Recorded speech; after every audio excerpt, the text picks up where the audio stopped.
Solusi reaktif biaya kuliah.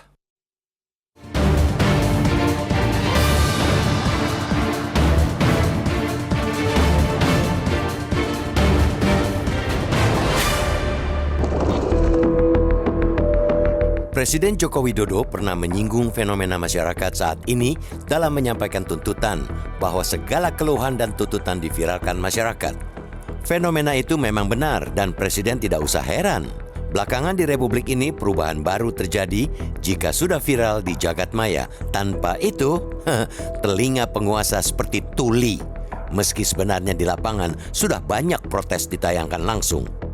Contoh terbaru ialah polemik tingginya uang kuliah tunggal atau UKT yang ditetapkan sejumlah perguruan tinggi negeri atau PTN menyusul keluarnya Permendikbud nomor 2 tahun 2024 tentang standar satuan biaya operasional dan pendidikan tinggi negeri atau SSBOPTN di lingkungan Kemendikbudristek yang dikeluarkan Mendikbudristek awal tahun ini.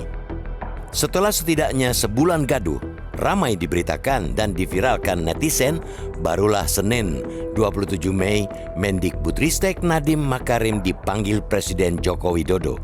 Nadiem kemudian mengumumkan jika kenaikan UKT tahun ini dibatalkan. Apapun kita mengapresiasi pembatalan ini.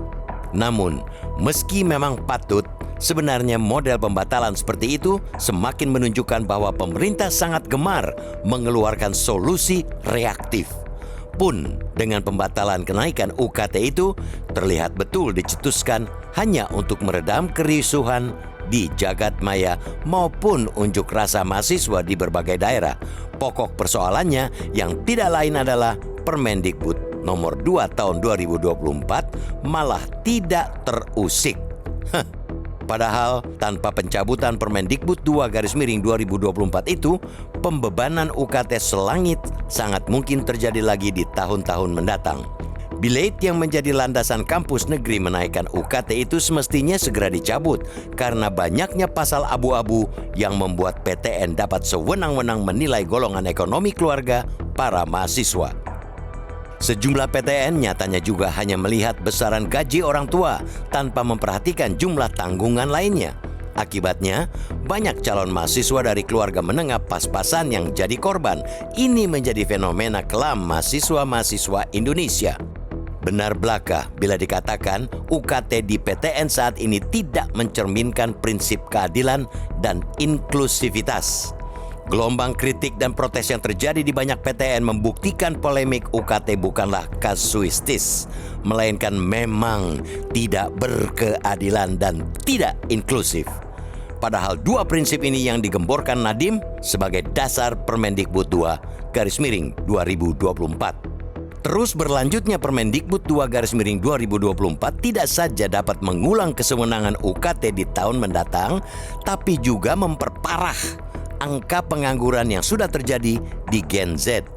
Jika mengacu data yang belum lama ini dirilis BPS, 9,9 juta pemuda Indonesia berusia 15-24 tahun atau sering disebut Gen Z terjebak dalam kategori NEET atau Not in Education, Employment, or Training.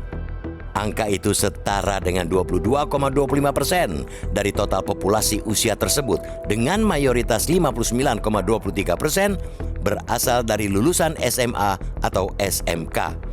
Salah satu penyebabnya ialah ketidakselarasan antara kebutuhan dunia kerja dan keterampilan serta pengetahuan yang dimiliki lulusan sekolah alias masalah link and match.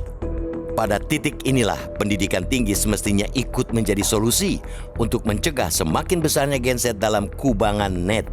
Namun, yang terjadi malah sebaliknya. Alih-alih menawarkan solusi, pendidikan tinggi malah menciptakan masalah tersendiri.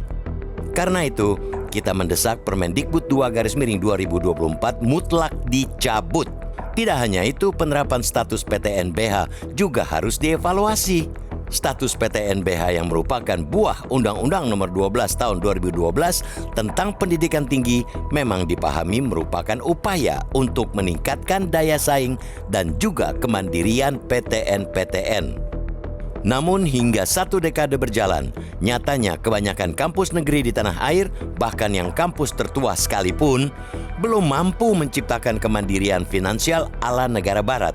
Pada akhirnya mereka mengambil jalan mudah dengan membebankan pendanaan kepada mahasiswa seperti dengan memberlakukan UKT tinggi. Seluruh imbas kelam di dunia pendidikan tinggi itu harus disadari betul oleh pemerintah. Temukan solusi permanen, karena jika situasi ini dibiarkan berlambat-lambat, akan menghambat mimpi-mimpi besar bangsa ini di bidang pendidikan.